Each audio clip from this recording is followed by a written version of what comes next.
Alright guys, so today we're going to be showing you guys and showing myself, because I haven't done it, how to install this LowDoller CO2 bottle electronic valve, I think is what it's called. So it basically is a valve that is operated with power. It's electronically controlled, and you can turn on and turn off your CO2 bottle on the fly. So no more of like being in the cage and turn it on, asking your buddy, hey, is it on? Are you sure he's on? At least that was me. So let's look at the components that came with the in the box, and let's just start installing it. So this bottle is gonna go on my car, which is that super slow POS over there. And I have not installed one of these. I have not wired one of these. I have not set up the calibration on Holley on how to turn it off, or just the output on how to turn it on and turn it off. So let's do it together, I guess. And you can use this, hopefully, if it works, as a how-to low dollar. Yeah, how to low dollar. Because we're all broke. I'm broke. Are you broke? Don't lie, you're broke. All right, let's do it. All right, so we got the LowDoller CO2 solenoid deal here, and this valve obviously opens and closes with an output to 12 volts. So it's a little solenoid, opens and closes the valve. Pretty self-explanatory. Has a little gauge there. It's pretty cool, and the whole deal looks actually pretty decent. And then he has a little knob here for off position and on position. And I would just keep it on the high position. I guess we'll have to figure out how much he wants to take to be able to dial it into whatever you're running for your feet, on your feet side. So on my car specifically, I'm running 100 pounds. So I'll have to see how much on the high end this will be, and but that's for later on. So as of right now, again, solenoid, or the valve, and then you have, it comes with this little deal here. It's adapter fitting. I already put some thread tape on it. It comes with a little nice seal there, O-ring seal, which I like this style because they're not that the black little O-rings that tend to, so it is pretty nice. So let's just start putting it together. This is the first time for me putting it together, so you're kind of gonna you're going to be learning with me. So yeah, let's give it a couple turns here to start it. There you go. Well, let me say that he threads pretty nice, so that's always good. Oh wow, okay, that threads extremely good. I like that. He threads really, really nice. Okay, nice. And these threads look pretty good too. Guys, you'll be surprised how many components are out there that the threads themselves are, they are extremely bad. So also very nice here. So let's see, so the bottle is gonna sit probably about this way, I would say, facing me. So let's keep it about there. About there is probably where I want it. Okay, little 13mm wrench, and then I think this will be a 10. Yep. Okay, 10 side. Nothing too crazy. Seems like that the little seal protrudes pretty good, so that is pretty clean. I really like that it comes with the Deutsch connector, female and male side already. This one already done, so that's pretty nice. Seems pretty clean too, so that's good. All right, so for this end, okay, so then you have this end, right? This is where you would get your feed. Okay, once this valve opens, you get your feed, CO2, and from here you can get creative. Okay, if you have CO2 activated chutes or anything like that, then you can put that to a solenoid or whatever else you have. In my case, I don't have that. I only need 2. I don't need 2, I only need 1, because in the system that I had before, it was just this little fitting straight to it, and then just fitting the gates. So in this case, it is pretty nice that I'm gonna be reading CO2 pressure. Typically I put some seal in here, but this is just for testing purposes. So, and right now I have a 0 to 150 pressure sensor from also LowDoller, and a little fitting from Racebar Solutions. I'd really like those because they have their own little seal in there, so that helps a little bit. And that's pretty much it. I don't want to turn this too much. This is just temporary, but that does the trick. So basically this is how I'm gonna run mine. So I'm gonna have this to power. It's gonna output a ground. When it outputs ground, it'll just activate this and run it. And then I don't know if I'll do ground. I'll probably do I'll have probably ground constant, and I'll do 12 volts. That way this doesn't stay hot. But that's probably what I will do. And then on this side is obviously the feed to your wastegates, and then on this side it's going to be self-explanatory. This is a pressure sensor, so you're going to have your 5 volt, your sensor ground, and your signal, and that gets to the Holley. In my case, what I'm going to do is I'm going to have it on the screen. If it's green, it's good to go. If it starts turning yellow or red, I need to check my bottle.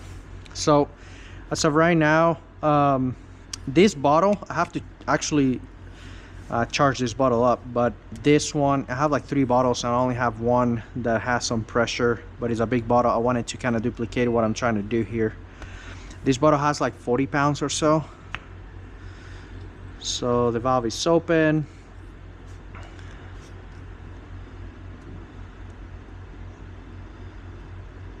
There it goes. Okay, so that is a little over 100. That is 100 pounds right there, regulated. So that is pretty cool. It is and this is your release port right there. This is your bleeder. So as I'm turning it down, it releases. So that is pretty good. I really like that. Okay, so let's set it at 100. There it goes. So it's regulated at 100.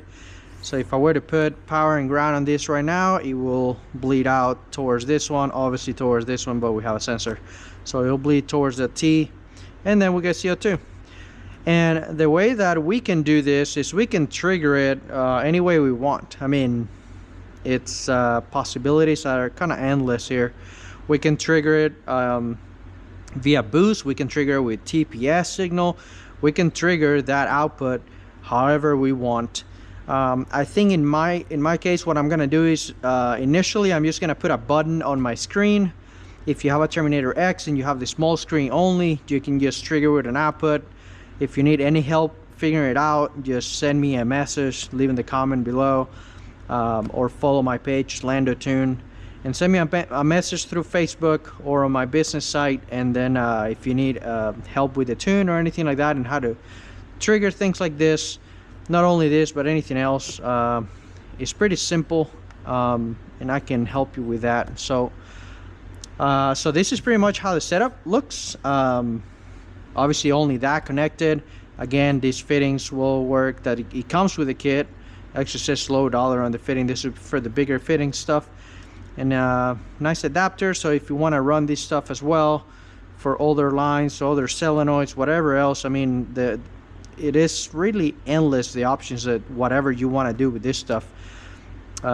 This is just a CO2 bottle, so if you need pressure to activate something, as we know, you can do anything you want. So Now I'm gonna start getting some wires ran on the car, and then I'll see you in a second. I'm gonna start hooking this up, putting this on the mount, and test it in real life and see how it works. See you guys in a second. Okay, I forgot to talk about the pressure sensor.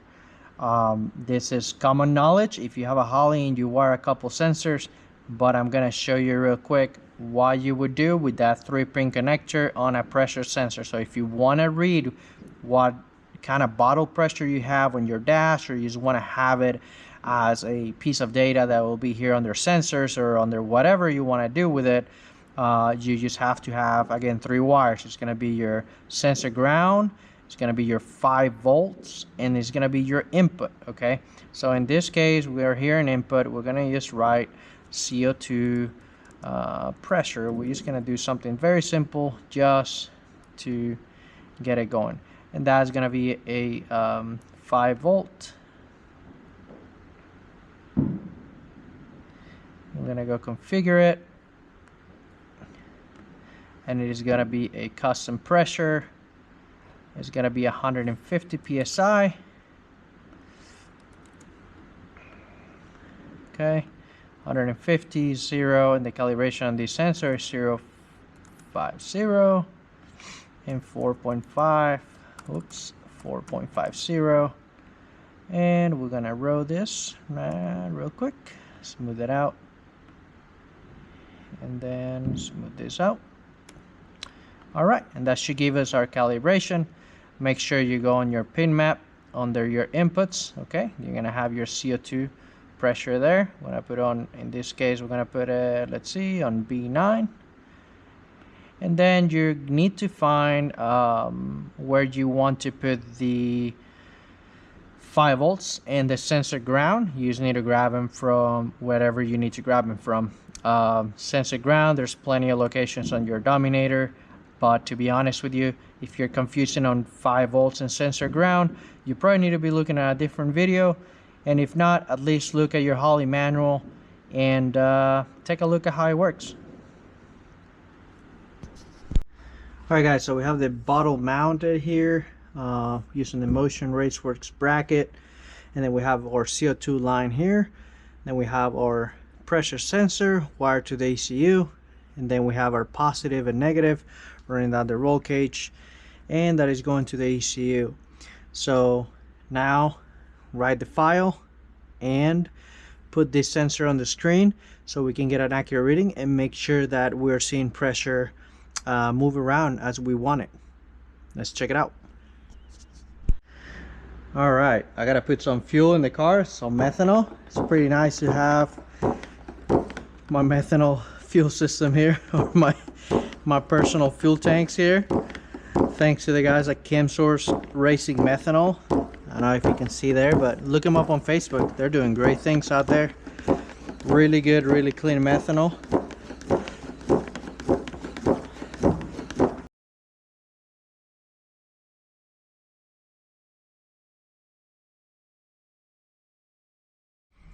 All right guys, so we have all the systems wired. We have all we have the tune here figured out. We put a CO2 pressure indicator here, which stays in the red if it's too low. I calibrated it to kind of where I would want it. This is not finalized. This is just for a video purpose. I'll have to play with this and see where I want to see it. That way it's not a big red mark that annoys me there in case that it is too close of a range. But I would like to see it from 80 to 120, so that's probably going to be the range that I would like to see. But as I get closer and closer and more comfortable to the sensor data and how it's getting put through in the screen and how it matches the actual sensor or the reading, I should say, at the bottle, then I'll continue to dial this number down. So right now the bottle that I have only has like maybe 40 pounds. So this is not going to be a perfect scenario, but it's going to allow me to see if he actually reads a low pressure and see if the pressure matches at the regulator screen that I was showing you guys on the actual LowDoller sensor, or valve I should say. So first off, let's see if it works. So the bottle is off right now. I'm going to depress the accelerator pedal over 40% and we should hear an audible click. There it is. That's off. And that is on. Perfect. Okay, so it is working like I suspected. So now let's turn the bottle on.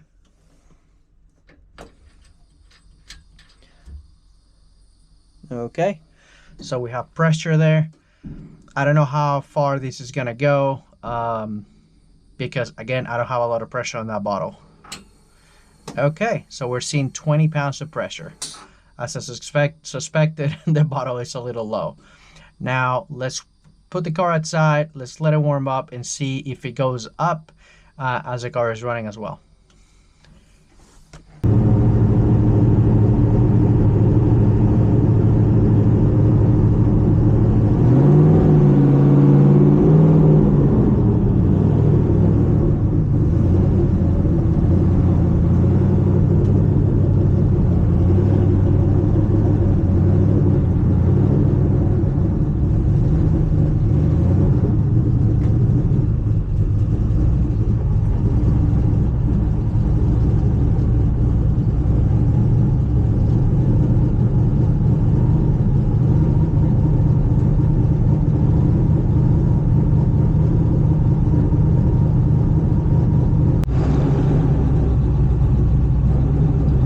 Guys, so this is a manual car, so we're gonna get on the two-step, press the clutch in. We should see this number go to about 20, and I have the boost roughly about 14 pounds, so nothing too crazy. We should see this number go to roughly about 14, and let's see if it works.